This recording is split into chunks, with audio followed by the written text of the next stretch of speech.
Welcome to Gospel Tangents, the best source for Mormon history, science, and theology. I'm Rick Bennett. In our final conversation with Sara Hanks and Dr. Nancy Ross, we'll talk about their favorite essays from the book. Check out our conversation. I'd also like to remind you, if you'd like a transcript of this or future interviews, please subscribe at gospeltangents.com and click the yellow subscribe button. Also, if you'd like to hear the entire interview uncut, you can go to our Patreon page and subscribe for just $5 a month. Now back to our conversation. So what I would like to do is to, because we've talked a lot about Kit Kelly. Let's go back to the book. Yeah. I just want to point out a few of my favorites. Yeah, okay, great. I'd like to ask you guys what are some of your favorites. Joanna Brooks, I love Joanna. She's awesome. Claudia Replin, The Faithful Dissident. I've got kind of a little. We've been kind of buddies for a while, so I really enjoy Claudia. Yeah. I guess the one real surprise to me, because I kind of know Joanna and Claudia from other things, but was Kalani Tonga. Oh. She's a fantastic. She's amazing. And I'm She glad I was got the to meet her. person making the funny faces earlier. Yeah. Oh, okay. If you haven't heard that about yeah, she's amazing. So can you guys, and I don't know if you should have favorites since it's your book, but Oh, we do. We're allowed to have favorites. so tell us your favorites. I mean, I think one that comes to mind for me is one that was written by a woman named Trina Thomas Nelson. It's called Claim Yourself, Finding Validation and Purpose Without Institutional Approval. And it's it starts with a personal story of hers, because she's a black woman. Her parents were members of the church, black members of the church, prior to the 1978 official declaration. And she talks about seeing her parents claim a space in a church that didn't really have room for them to fully be, and how they claimed their right to be there without the institution's approval. And she said sometimes that's what you have to do. Like, you can want the institution to approve of you, you can want the institution to accommodate you or meet you where you are, and sometimes it just won't, and then the choice becomes yours. Like, do I believe enough in my own belonging to just claim a space anyway? And so I love that one. There's an essay in here that Lisa wrote about the parable of the 10 virgins that I really love. Lisa's a great writer. She is a great writer. And Lisa's, as you would imagine, as the founder of the blog, the one who was writing the entire time. She has the most pieces in the book. There's a post from Emily there are multiple posts from Emily Summerhays that I really love.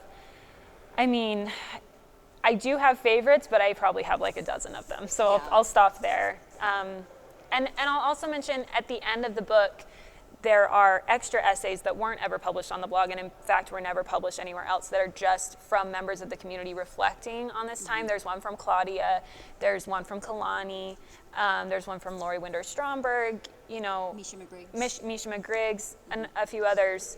And I love those too. Even though it took longer to make this book than I expected to, I love that we can kind of look back on it with a little bit of distance and reflect on this time and all that it taught us. How are you, Nancy?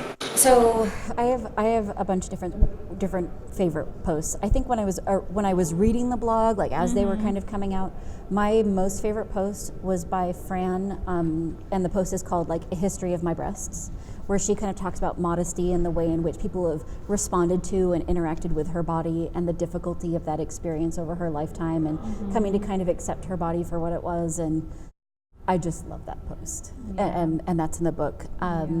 I really like and resonate with Lisa's post early in the book called I'm a Slug, about the kind of periodic kind of emotional breakdown that she has for being a stay-at-home mom, and just how it's so overwhelming and emotionally intense, and there's a problem with that, right? Like, it's a problem that we kind of keep break down like almost on a schedule with. I feel like we have done a disservice to the, because there are a lot of posts about motherhood, and we didn't really talk about that. Okay. That's all right. They are the feminist Mormon housewives after all, but we really did neglect that quite a bit. But that's been kind of interesting. Yeah, that was just a really kind of key post for me, and even going back today, I'm so glad that like when I was a young mom and really struggling, that I was able to encounter a post like that, because that just gave me a lot of comfort. You know, like these are very personal responses to these posts.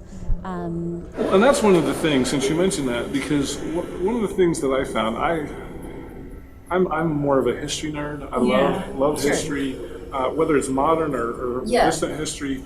But the one thing about pretty much almost every essay I read was they were so personal. Like you could see inside the person's soul. And so it was very touching in that respect. It wasn't this dry, esoteric history. No, it's not historically based. It's not academic. It's mostly people just writing from their own experience. And even if they do have commentary on like a larger issue like polygamy or like the church's position on Prop 8, a lot of it is very grounded in personal experience. I think that's the way we're brought up as Mormon women, and probably as women in general, to relate to our world, is from that very personal place and how we connect with other people. So yeah, I think it made things it made the whole blog very approachable, because you didn't feel like you had any sort of barrier to entry, like you had to have read certain books before you could participate. Right, and you could pick that book and you could open it up to any page. It's not something that you have to read sequentially. No, you can do that, and it is interesting to see the themes, especially over the years as the themes change. But you could literally open up any. In fact, I remember, because I had a Kindle version on my thing, and I couldn't remember where I was, and it didn't keep my place, and I'm like, well, I'll just start at the end, and I'll go. I started at the end, I went back to the beginning, I went in the middle, so I've been all over the place, not sequentially at all, and it was perfectly fine. So that was one of the neat things about that book. Right. Yeah, and in many ways, the kind of raw expose of like emotion and complication of the way we feel about the lives we live is one of the most beautiful things about the book. Like, and to acknowledge all the difficulty and complexity. You know, if we want to be like, oh, well, Mormon women are like this and their lives are like this. And I think that what the book and the essays in the book be like, Mormon women are all like this, and their feelings are about that are all like this. You know, but I think that I love the way, and I've always loved the blog for the way in which it spoke to the real messiness of real Mormon women's lives. Definitely very real. So the last question I wanted to ask you, why did you pick the title, Where We Must Stand? Where must we stand? Where must we stand? Well, the very short answer to that is that we chose it from a blog post. It was a blog post that was written in 2010 by Lisa. It was very shortly after, listeners might remember this, President Boyd K. Packer gave a talk in General Conference where he kind of rubbed some people the wrong way when it came to LGBTQ issues, saying, you know, why would God do that to anyone? It was just a tough moment, and the responses that were happening on the blog, both in posts and in comments, were very heated. People being very upset with him and upset with the institution of the church, people then feeling like they had to defend the church, and you know, it was just a tough moment. And Lisa wrote this post called Faithful and Feminist Toward Balance. And she talked about how this wasn't a blog where we could be 100% all about defending the church and the church is 100% right all the time. You know, it couldn't be a 100% faith promoting blog. It also couldn't be a 100% faith denying blog, because we were Mormons, you know, like we had faith, we had testimonies, we had some attraction to parts of the gospel. And she said, right in the middle of that divide is where we must stand. You can go to Sunday school for the faith promoting stuff, you can go to a secular feminist blog for the totally unreligious stuff, but we're not either of those things, and we have to stand in the middle, and it's not comfortable, but we have to stand here.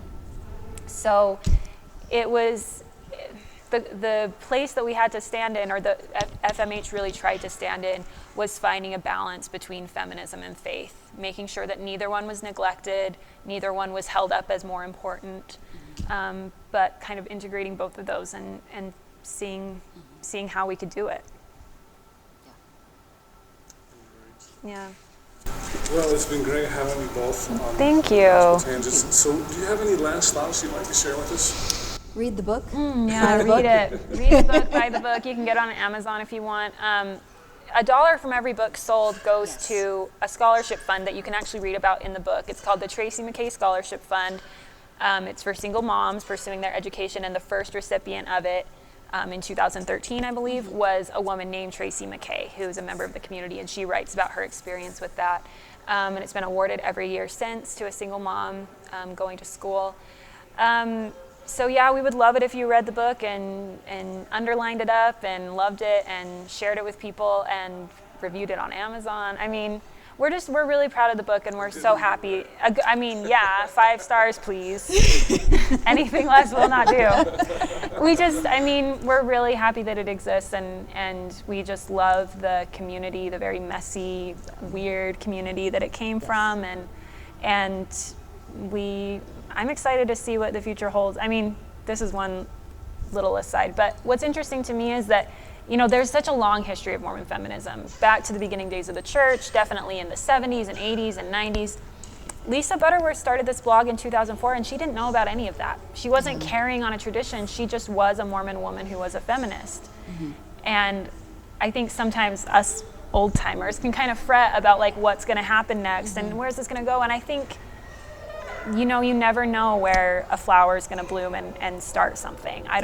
We don't know what's going to happen next, but I'm excited to see. So that's it. All right. Any last thoughts, Nancy? No, I think Sarah sums it up pretty well. Now, one thing that I do want to just point out here, one of the things that I liked, and I believe, correct me if I'm wrong, at the beginning of every chapter, you kind of put a little history with it. Yes. Yeah, Sarah started that, and I kind of edited some of those and added. Yeah, so it was a collaborative process. Yeah. So I thought that was great, because you would say about the new blogs that started. I noticed that Wheat and Tares was not mentioned. Because Wheat and Tares is older. Is pre-FMH. So no, 2009. No, not Wheat and Tares. Times and Seasons. Times and Seasons. All these blogs with their something and something names. Yeah. Wheat and Tares, Doves and Serpents. There should be a Mormon blog called something and something. Yeah, I blog at Wheat and Tares. My okay, bad. I apologize that we left you out. Our I'm sorry. apologies. Sorry. Well, thanks again. It was wonderful Thank meeting you. you too. Good to meet you. And, thanks again for being on Gospel Tangents. Sure. Thank you. Thank you. I'd like to thank Sara Hanks and Dr. Nancy Ross for spending so much time talking with us about feminist issues and feminist Mormon housewives. It was a fun conversation. I hope you enjoyed it as much as I did. In our next conversation, we'll have another female guest, and I'll let her introduce herself. She was married to somebody infamous. That story was after we were married, and he brought a book, he brought a Bible, and he said to me, well, look in this Bible, and it's like, here, look through this, or look through this thing. And I remember thinking, well, I'm tired, I'm back home from work, I'm not tired, I'm not really want to do that, and I kind of put it aside. And I remember having this funny feeling, why do you want me to do this? Because it was like he was really insistent, will you look through this? And so I did look through this, and there in the pages was a thing that was stuck. But part of me was like, wow, there's something in here, and part of me was like, I have a funny feeling about this, that something's going on that I don't understand. I hope you enjoyed that short clip from our next interview. If you'd like to hear the entire interview uncut, please go to our patreon.com/gospeltangents and subscribe for just $5 a month. If you'd like a transcript of this, please click the yellow subscribe button at gospeltangents.com, and I'll send you this and all future transcripts. Also, if you'd like a paperback like we've got here, those are available at our website at amazon.com. Just do a search for Gospel Tangents. Please get all updates at our Facebook page at facebook.com/gospeltangents. We're also on Twitter at Gospel Tangents. You can also get transcripts individually at our website, gospeltangents.com/shop. Finally, make sure that you subscribe on our Apple Podcast page. Just do a quick search for Gospel Tangents there and give us a 5-star review while you're at it. Thanks again for listening. Your support helps create more Mormon history classes and podcasts such as this, and so I really appreciate you listening. Please share with your friends. Click here to subscribe, here for a transcript, and over here you'll see some more of our great videos. Thanks again.